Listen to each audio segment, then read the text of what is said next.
Picture this, Habs faithful. The NHL world woke up to a seismic development that has instantly reshuffled every offseason conversation across the entire league. Dylan Larkin, the captain of the Detroit Red Wings, one of the most complete and accomplished centers in the National Hockey League, has formally requested a trade.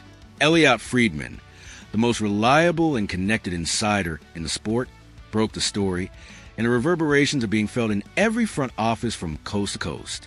For the Montreal Canadiens, a team desperately searching for a proven second-line center for the second consecutive offseason, this development is not just interesting, it is potentially franchise-defining. If Kent Hughes can land Dylan Larkin, the entire trajectory of our championship window changes overnight. Let's establish exactly who Dylan Larkin is, because the numbers demand respect and the profile demands serious attention. In 808 career NHL games, Larkin has accumulated 643 points, production that places him firmly among the elite centers of his generation.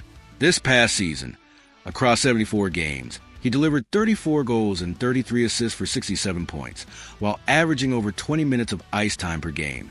20 minutes. That is top-line, number one center usage on a nightly basis. The kind of responsibility that separates legitimate franchise pivots from complementary players. He wins 52.7% of his face-offs, a rate that makes him genuinely elite at one of hockey's most critical and underappreciated skills. He plays on the power play and the penalty kill, contributing meaningfully in all situations. He is 6'1", 204 pounds, combining the physical presence necessary to win battles in the corners with the skating and skill to create and finish at the highest level. This is a complete, dominant, two-way center at the absolute apex of his professional powers. The leadership dimension elevates his profile even further. Larkin has worn the captaincy of the Detroit Red Wings, one of the most storied franchises in professional hockey history. Wearing that C in Detroit carries enormous weight, representing a tradition of excellence that includes multiple dynasties and generations of Hall of Famers.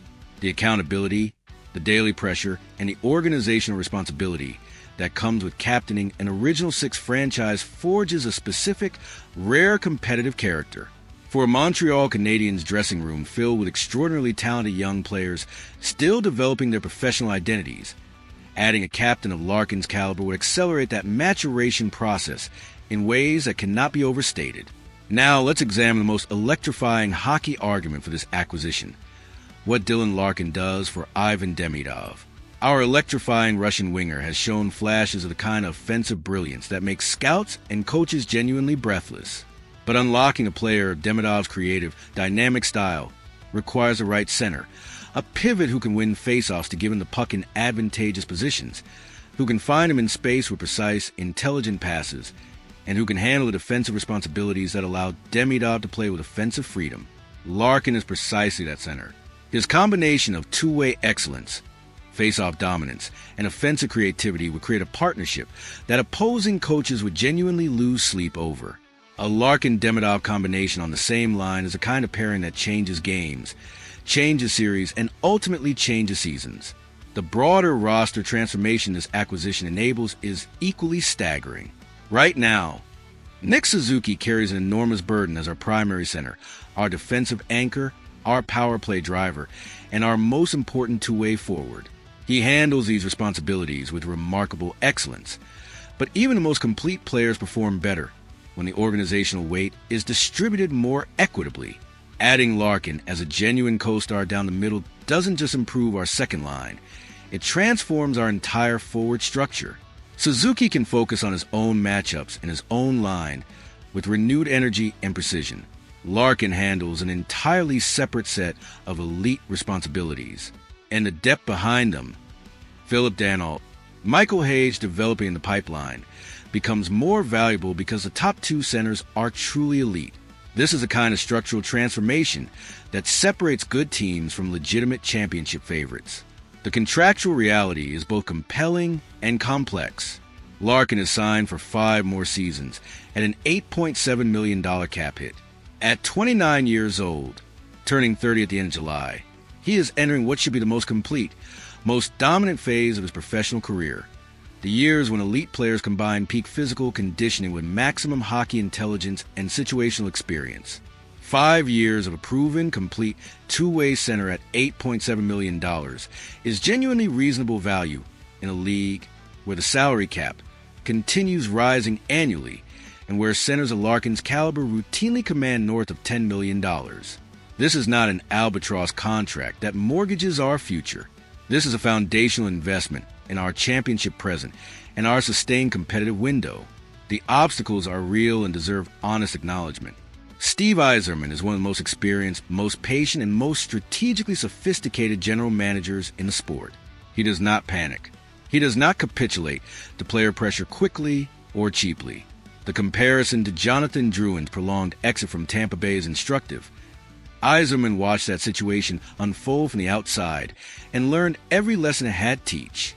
He will extract maximum value for his captain, and he will take the time necessary to find the right deal rather than accepting the first attractive offer. This negotiation will be short in weeks, potentially months, not days. The divisional obstacle is equally significant. Yzerman would almost certainly prefer to avoid strengthening a divisional rival, making it philosophically difficult to trade Larkin within the Atlantic Division. Montreal and Detroit share that division, which means Hughes starts this negotiation with a meaningful structural disadvantage. However, Larkin's no-trade clause fundamentally changes the power dynamic.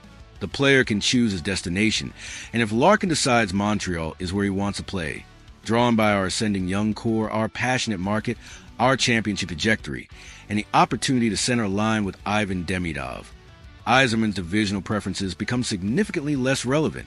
The player holds a leverage here, and that leverage could open a door that organizational politics would otherwise keep firmly shut.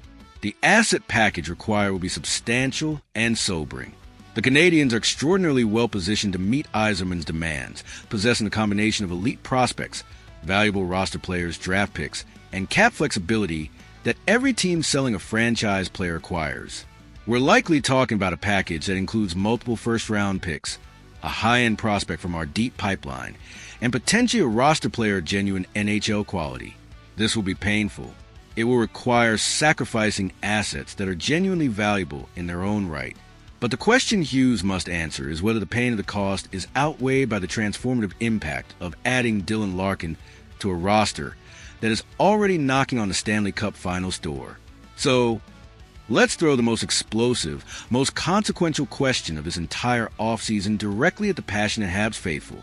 Dylan Larkin is 29 years old, signed for 5 years at $8.7 million, a complete two-way center and proven captain who would transform our roster overnight.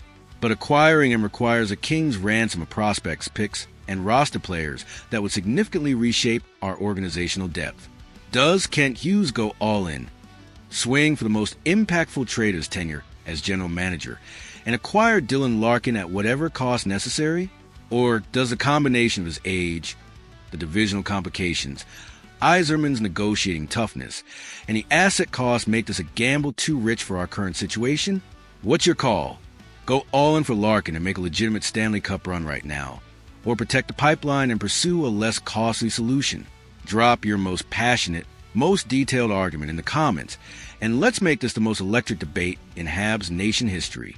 As we monitor every development in what could become the most consequential trade negotiation in recent Canadiens history, one truth burns brighter than ever.